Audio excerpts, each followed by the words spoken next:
هذه الأيام، وسيستمر طويلا هذا النقاش، ويجب أن يستمر طويلا هذا النقاش، كلام عن جزيرتي صنافير وتيران. لكن خلينا نقول أن السيد الرئيس عبد الفتاح السيسي النهارده يعني وضع ثقله في هذا الملف، وتبنى وجهة نظر واضحة للغاية في اجتماعه مع عدد من ممثلي عدة هيئات مصرية شعبية ونقابية. السؤال، الرئيس وضع ثقله النهارده وقال وتكلم، لكن الحقيقة لا هو أنهى النقاش ولا حسم النقاش، لأن القضية الأساسية في إيد الشعب المصري، لا في إيد الرئيس ولا حكومته ولا أي منا. القصة كلها والملف كله في إيد الشعب المصري وبإرادة الشعب المصري. ليه؟ خليني أبدأ من المنطلق ده من اللحظة الأولى. بالنسبة لنا كلنا نتخيل كلنا إنه البرلمان، مجلس النواب أو استفتاء شعبي، الاثنين انتهوا إلى رفض تسليم الجزيرتين صنافير وتيران للسعودية. لو طلع القرار كده من الشعب المصري، أي رأي لأي خبير مهما كان عظيما مهما بالغ الخبرة والتاريخ مهم ولا أي حاجة، ولا رأي كل خبراء العالم سيتم الاعتبار له، سواء انها ملكيه مصريه او سياده مصريه او سعوديه، ولا يمثلوا مثقال حبه من خردل امام اراده الشعب المصري ان اراد. يبقى القصه هنا مش قصه الخبراء بيقولوا ايه، لانه الحقيقه الخبراء بيقول كده وبيقول كده. القصه هنا قصه الشعب المصري، رايه ايه، قراره ايه، مش قصه الخبراء بيقولوا ايه. يتبنى الشعب المصري مما يسمعه ويتقصاه ويبحثه ويتحرى عنه ويوصل لنتيجة يقررها. وانا متصور انه الشعب المصري واصل للنتيجة واضحة جدا، ومش متصور ازاي مش شايفين النتيجة، ومع ذلك في الاخر هيحسم ده الاستفتاء الشعبي، او حتى يعني الممانعة البادية من اجهزة الدولة لفكرة الاستفتاء دليل حي على انهم مدركين الشعب عايز ايه بالظبط واراده الشعب فين. فمهما كان انت هتجيب وثيقه والتاني يجيب لك وثيقه واللي يجيب، ورأي كل الوثائق حتى اللي النهارده الرئيس اشار اليها واوحى اليها، واللي قبل لقاء الرئيس مفيد شهاب، السيد مفيد شهاب ورئيس الوزراء وزير الخارجيه قعدوا ناقشوها مع ضيوفهم، كلها وثائق ليس فيها وثيقة واحدة جديدة عما نشر وعرف خلال الأسبوع الماضي، وعما قدمته وزارة الخارجية نفسها، وعما قدمه مجلس الوزراء نفسه، وهي وثائق وخطابات لا تساوي الحبر المكتوبة عليه أو المكتوبة به. ومع ذلك أنا بقول أهو، وفي وثائق مضادة وكل حاجة، وسنعرض إليها ونعرج إليها بالمرة مع بعض، لكن المحصلة ان القصة مش قصة وثائق، القصة قصة قرار الشعب. خلينا فاكرين الحكاية دي. انا بس عايز انطلق هنا الاول بشكل عام عشان نفهم احنا رايحين فين وجايين منين من مجمل حوار السيد الرئيس النهارده. اولا احنا لابد ان احنا نحيي ونثمن جدا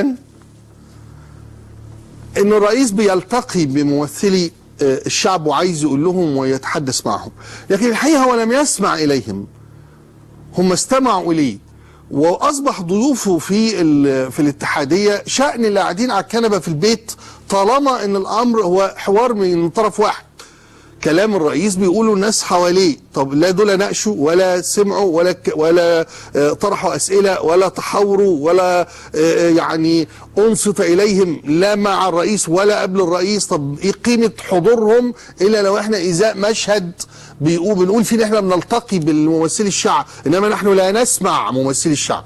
وهنا الفرق الكبير جدا جدا والهائل ما بين الشكل والمضمون. الشكل اللي احنا قاعدين مع ممثلي الشعب، المضمون احنا ما سمعناهمش خالص، احنا بنقول لهم بس، وبنقول لهم طبعا نقول لهم من خلال التلفزيون، من خلال كلمه، من خلال خطاب. ايه الحكمه في انهم يبقوا موجودين كجمهور صامت؟ الحكمة في لقائهم ان يتم حوار بقى. شكل الحوار اصله بيبقى وحش، اصل الناس بترغي، اصل الناس بتتكلم في موضوعات ايه ده، قصة لها علاقة بمن اختير ومين اللي بيقعد وطريقة النقاش. انما ما نقدرش نقول بقى ان اليوم قد جرى حوار بين الرئيس السيسي وممثلي الشعب المصري، ولا نطقوا ولا اتكلموا، ولا نطقوا ولا اتكلموا ولا ايدوا ولا رفضوا ولا ناقشوا ولا اختلفوا ولا وافقوا. يبقى مش حوار، مفيش حوار، في صورة وفي مشهد يعبر تماما عن منهج علاقة إدارة الدولة الآن بشعبها. إن المطلوب طول الوقت إن الشعب يسمع وينصت ويوافق، ويا حبذا لو سقف وهلل. إنما إنه الشعب يقول ويشارك، لا، بالعكس ده كمان بيبقى فيه نوع من انواع الاندهاش، انه ازاي بيقول اساسا وازاي بيختلف وازاي بيطرح اراء زي دي، وجايب الكلام ده منين وبيقول ده ليه، وازاي ما سمعش ووافق وخلاص.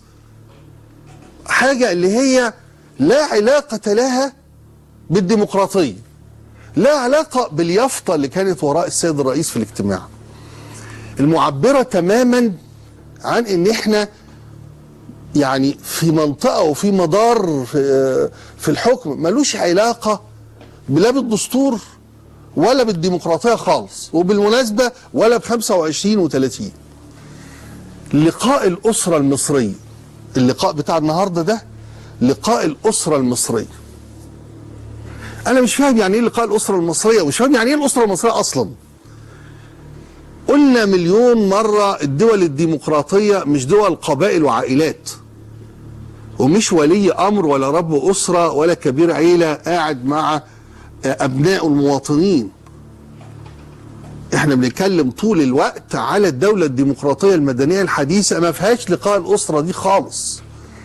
التعبير نفسه ده تعبير خارج حدود الدولة الحديثة، تعبير جاي من القرون الوسطى أو من دول القبائل، مش من الدول الحديثة ولا الديمقراطية على الإطلاق. ومن يوم ما عمل لنا البدع ده الرئيس السادات رحمه الله، كبير العائلة والعائلة والمنطق العائلة ده والقبيلة ده منطق مصر طول عمرها دولة حديثة، بتودوها ناحية الدولة القبيلة ليه؟ ده الدول القبائل نفسها، الدول العربية بتحاول تبقى دول، وانتم بترجعونا دول عائلية أو دول يعني بالقيم العائلية والقبلية. فايه حكايه الاسره المصريه؟ مفيش حاجه اسمها الاسره المصريه دي في لا في الدستور ولا في الديمقراطيه ولا اي حاجه من دي. ليه بقى؟ لان لما تبقى الاسره المصريه يبقى احنا بالظبط قصاد المشهد بتاع النهارده اللي هو السلطه الابويه اللي بتنصح وبترعى وبتتكلم كوالد وبتنصح الشعب،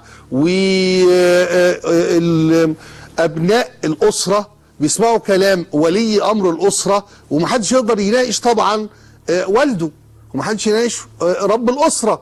نوع من انواع الادب الجم عند المفترض يعني ان ده ادب جم، هو مش ادب جم ولا حاجه، ان احنا ما نناقش ابائنا يعني. فينتهي بينا الامر ان احنا خارج دايره صناعه القرار الديمقراطي. عشان كده سهل قوي ان الرئيس وهو بيتكلم يقول وان انا قعدت 8 شهور وانا ما رضيتش اقول الكلام ده وما اعلناش الكلام ده، كأن الاعلان موضوع للنقاش، كأن الاعلان والافصاح للمصريين عما يتم ويجري موضوع فيه اخذ ورد، مش موضوع حق دستوري للشعب. وكأن الشفافية ده امر يمكن ويمكن لا حسب مزاجنا النفسي او قرارنا في التوقيت ده او رغبتنا او تقديرنا للظروف، او يعني ملهاش اي علاقة بان ده حق للشعب ان يعلم ويعرف. فدي نقطة مهمة للغاية. عموما الحوار كله هو مش حوار، الخطاب كله، لان الحوار ده مفترض يبقى فيه اسئلة واجوبة وفيه لا، اللي حصل انه يعني فيما يشبه المحاضرة الرئاسية يعني. عبر عن الرئيس السيسي فعلا خلال العامين من الحكم. اول حاجة في كلام مهم، عمود فقري في كل خطابات الرئيس وكلامه عن نظرية المؤامرة، وفي عمود فقري تاني عما يسميه الرئيس الإنجازات، اللي هي الحقيقة اسمها مشروعات وإنشاءات. ثم بين الاثنين الرئيس السيسي يتحدث كثيرا في كل خطبه تقريبا غير المكتوبة اللي هي قليله جدا اللي بيقرا فيها من خطب من ورق، كل خطبه بنسبه 100% تقريبا بيتحدث فيها عن نفسه. دائما يتحدث الرئيس السيسي عن نفسه، ودائما بالمناسبه يزكيها. انا بقول لكم ليه وصلنا لموضوع صنافير وتيران، علشان احنا دي طريقتنا في الحكم، عشان دي طريقتنا في الحكم فودت للازمه دي، وهي ازمه قولا واحدا، قولا واحدا، وهنتكلم فيها بتفصيل اكثر. الواضح جدا ان الرئيس وهو بيتكلم عن صنافير وتيران يقول لك وسالنا كل الاجهزه. انا عايز هنا برضو اشير لحاجه مهمه للغايه. في فرق كبير بين الاجهزه والمؤسسات، والرئيس معني طول الوقت في الكلام عن الاجهزه الامنيه، وطول الوقت الاجهزه الامنيه حاضره بقوه في ذهنيته وفي قرار وفي طريقه الرئيس في الحكم. انما الحقيقه المؤسسات هي دي بقى الديمقراطيه. المؤسسات غير الاجهزه. واللي انا شايفه ان احنا دوله اجهزه مش دوله مؤسسات. ان اللي ينصت اليه او يطلب منه رايه هو الاجهزه او هي الاجهزه مش المؤسسات. المؤسسات الديمقراطيه اللي هي ايه؟ اللي هي الاحزاب، واللي هي المجتمع المدني، واللي هي الصحافه والراي العام، اللي هي طبعا البرلمان ولا شك. انما بتكلم على اللي هو ما عندوش قرار، عنده راي. خد بالك البرلمان ده عنده قرار،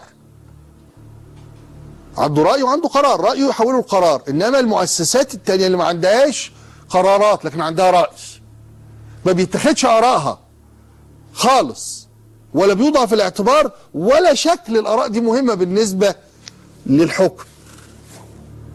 فده يودينا لايه؟ يودينا ان احنا بندير موضوع صنافير وتيران دونما ان نكون معنيين بالصدى ولا بالمشاركه ولا بالشراكه مع الشعب ولا بالشعب اصلا، على اعتبار ان احنا متوقعين ان احنا نعمل القرار ده فالشعب يسقف. فوجئنا ان الشعب ما سقفش او انه اهتم اصلا. وزي ما قلت بوضوح مجلس الوزراء دلس على المصريين. انا بستخدم التعبير ده وانا يعني اعي من المصطلح. لما يبقى في 7 اجتماعات مجلس وزراء تنسيقي بين مصر والسعوديه، 5 انعقدوا في القاهره، 2 انعقدوا في الرياض، كل يعني انعقاد في دوله، مجلس وزراء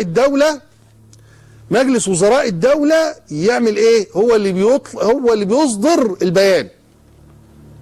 فإذا بينا قصاد كل البيانات التي صدرت في مصر ما فيهاش ولا حرف عن ترسيم الحدود، ولا حرف. كل اجتماع يطلع له بيان ولا حرف عن ترسيم الحدود. السعودية الاجتماعين اللي جروا في الرياض موجود في البيانات بتاعتها ترسيم الحدود. يبقى مين دلس على شعبه؟ الحكومة السعودية؟ لا، الحكومة المصرية. والحكومة المصرية الصامتة الساكتة تماما اللي بتتلقى تعليمات طبعا وتوجيهات وشغالة سكرتارية. السكرتارية الوزارية دي خرصت خالص لغاية ما لقت مدد موج من الغضب والرفض والاستنكار للاتفاقية، فبدأت تطلع بقى ايه؟ اصل ده جمال حمدان قال، ده اصل هيكل عمل، اصل البرادعي قال، ويطلع بقى وثائق وورق المفترض انه يلجمنا ويفحمنا. والنهارده كمان يعني اتوا بالسيد مفيد شهاب من كهفه على اعتبار انه يخرج من الكهف بعد غياب طويل هيفحمنا ويسكتنا كلنا. فقال نفس الكلام اللي بيتقال بقاله كام يوم داير في نفس الدوران الهش اللي لا يؤدي الى اي شيء غير انها وجهه نظر مفيد شهاب زي غيره.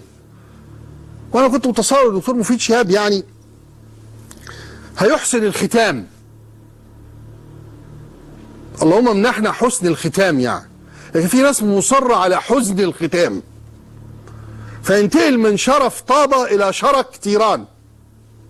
ومع ذلك أقنع حد؟ هل أقنع حد؟ السؤال هل ثمة من اقتنع، من شعر أن هذا الكلام مقنع إلى حد جبار فخرج من اجتماعه مع شهاب أو مع الرئيس وقد غير رأيه؟ كل اللي راح وكل اللي قعد قصاد خطاب الرئيس أو حوارات شهاب، كل اللي كان رأيه إنها مصرية أو كل اللي كان رأيه إن احنا ما نسلمهاش للسعودية ظل رأيه ما نسلمهاش للسعودية. وكل اللي رأيه انها سعودية ونسمع كلام الرئيس هم اللي فضلوا على ذات الرأي. فلم يحدث الأمر اليوم شيئا، هذا اللقاء لم يحدث شيئا، لا غير رأيا ولا بدل موقفا، لا أفحم بشهاب ولا حسم بالرئيس.